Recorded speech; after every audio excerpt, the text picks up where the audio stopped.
동해천 순례자의 교회 2025년 5월 11일 주일 예배입니다.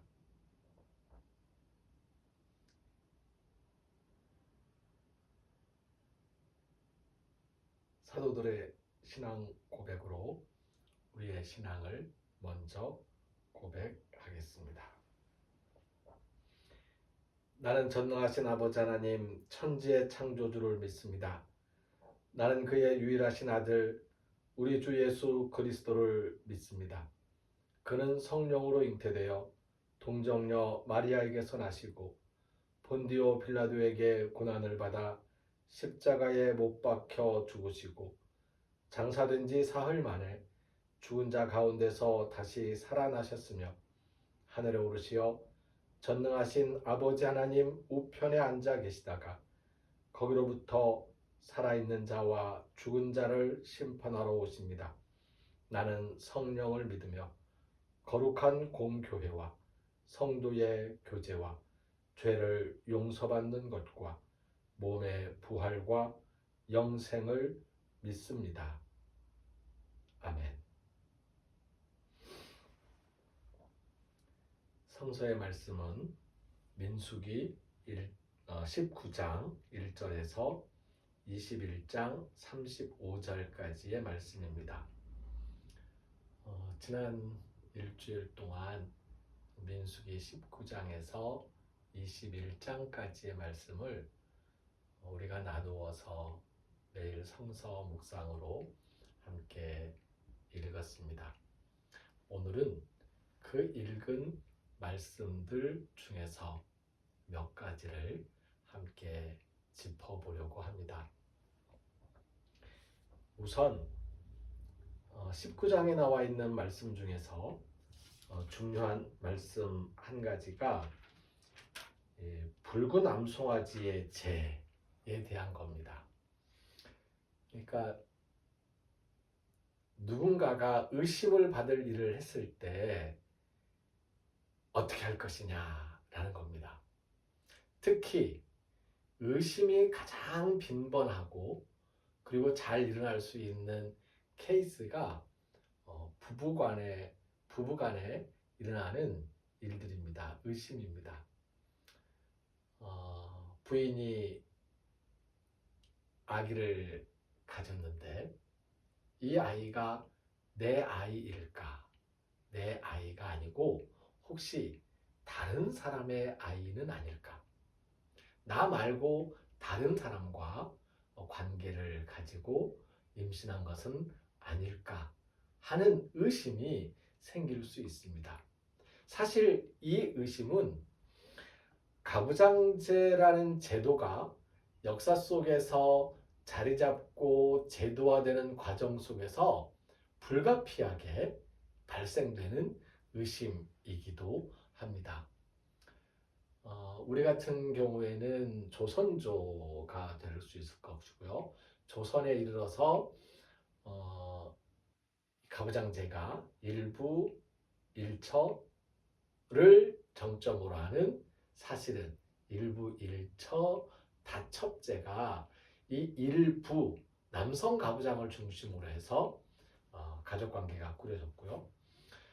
이스라엘 성서의 역사를 살펴보면 바로 출애굽 시기 모세를 중심으로 해서 아론을 중심으로 해서 출애굽의 역사를 이끌어오던 그 과정에 사실은 조금 더 후대로 본다 그러면은 다윗 왕의 왕조가 들어서면서부터 좀 더 본격화되었다고 볼 수 있는데요. 아무튼 우리 성서를 읽은 민수기에 따라서 짚어본다면 19장 본문을 읽었던 이제 바로 그 즈음이 이 남성 가부장을 중심으로 하는 이 가족제도가 자리를 잡고 있을 때죠. 그 전까지의 풍습에 따르면 독점과 소유가 법적으로 인정되는 것 같지는 않은데 아무튼 독점과 소유권으로서의 여성에 대한 지배력을 행사하는 남성의 입장에서는 끊임없이 이 여성이 자기와의 관계만 유지하고 있는지 아니면 나와 결혼하기 이전에 이 여성이 사랑하거나 만났던 다른 남자와의 관계가 있는지에 대한 의심이 생길 수밖에 없습니다. 그리고 나와 결혼하고 지내는 동안 다투기도 하고 싸우기도 하고 그러면서 내가 잘 해주지 못한 사랑하지 못한 그런 생각이 들 수도 있는데 근데 어쨌든 이 여자가 임신을 했을 경우에 이 여자가 낳은 아들이 내 아이일까라는 그런 의심이 생길 수도 있는 거죠. 이 문제를 어떻게 처리할 것인가 라는 겁니다.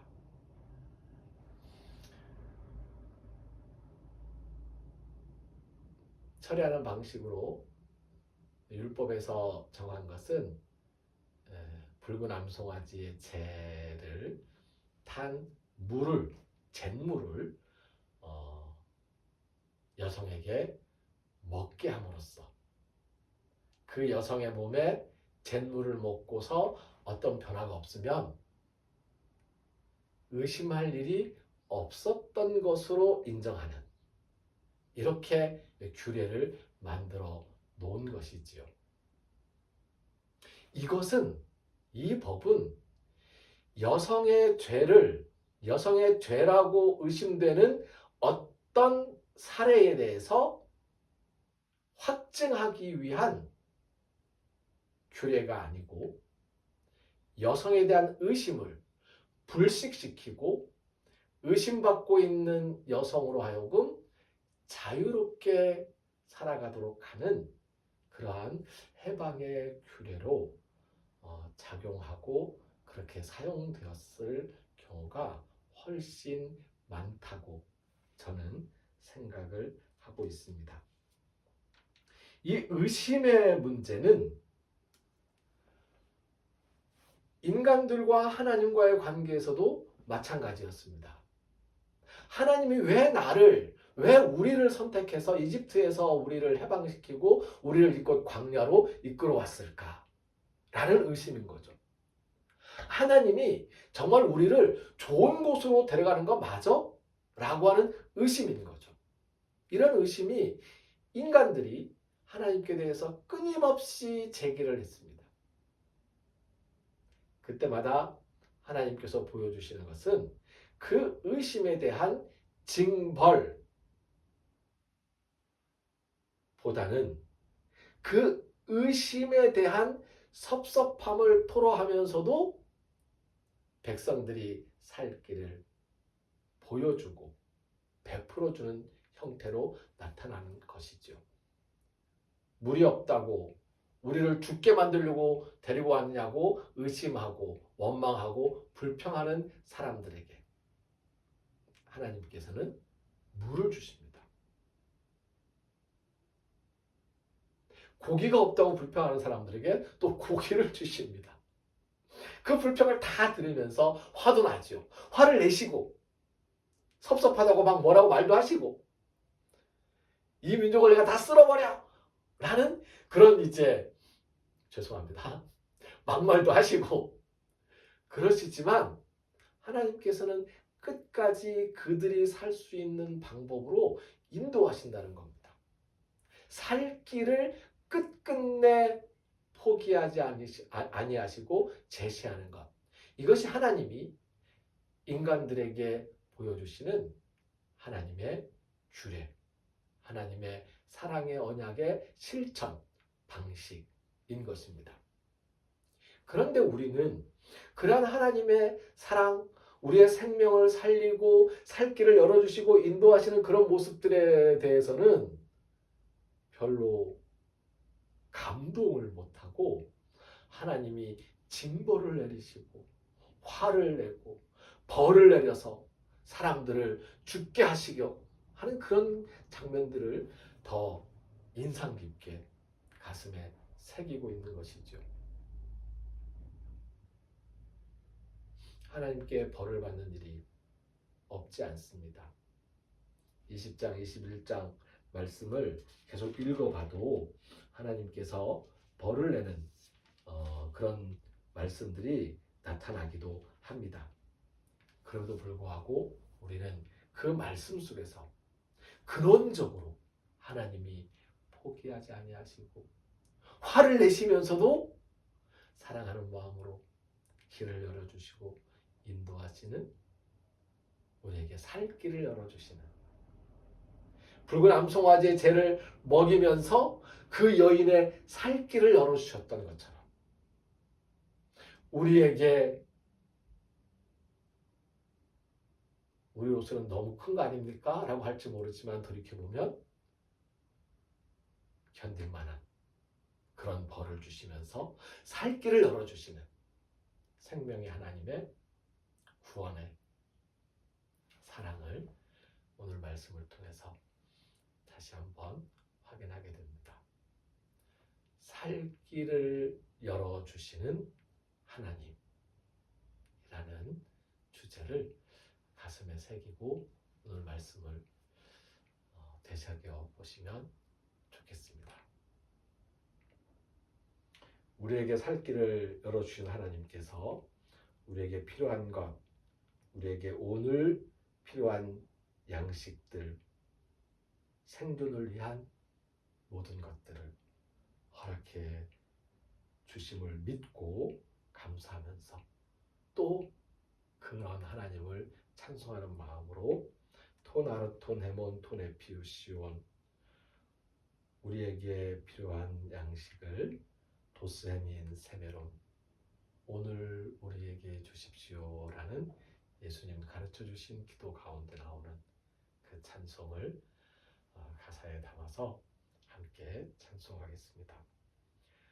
토나르톤 헤몬 도스헤민 세메론 토네 피우시온 도스헤민 세메론 토나르톤 헤몬 도스헤민 세메론 토네 피우시온 도스헤민 세메론. 예수님께서 가르쳐 주신 기도를 함께 드립니다. 헬라어 성서 본문에 따라서 기도하겠습니다. 파타르헤몬 호엔 토이스 우라노이스 하기아세토 토노마수 엘세토 헤바실레이아수 게네세토 토셀레마수 호스에 노라노 카이에피게스 토나르톤 헤몬 토네 피우시온 도스 헤민 세메론 카야페스 헤민 타 오펠레마타 헤몬 호스카이 헤메이스 아페카멘 토이스 오펠레타이스 헤몬 카이메 에이세넨케스 헤마스에이스 페이라스몬 알라 휘사이 아포투 포네루 호티수 에스틴 헤바실레이아 카이에 드나미스 카이에 독사 에이스투스 아요나스. 아멘. 길을 걷는 순례자들과 순례자들을 섬기는 일꾼 순례자들의 발걸음과 손길 위에 하나님께서 베풀어 주신 은혜에 감사하며 정성을 바치고 헌신하며 봉사하는 영혼들의 몸과 마음, 그 건강과 평화 위에 우리에게 살 길을 열어주시는 하나님을 믿는 마음으로 우리가 처한 상황에서 뜻을 잃지 않고 인도하심을 따라 꿋꿋하게 살아내리라 다짐하는 이 땅의 모든 생명들 위에 우리를 죽음에서 살리시는 주 예수 그리스도의 은혜와 하나님의 크신 사랑과 성령님의 함께하시며 교통하시는 은총의 역사가 이제로부터 영원까지 항상 함께하옵시기를 간절히 축원하옵나이다. 아멘.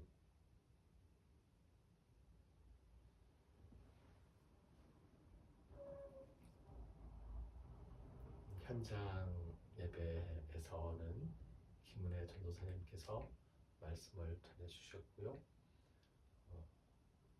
매일의 묵상을 확인하면서 온라인 영상 예배로는 제가 조금 시간이 늦었지만 지난 일주일의 묵상을 되새기면서 오늘 이렇게 말씀을 나누었습니다.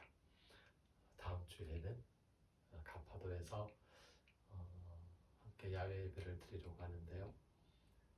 오실 수 있는 분들은 연락하셔서 함께 모이고 함께 가서 가파도 잘 다녀올 수 있었으면 좋겠습니다.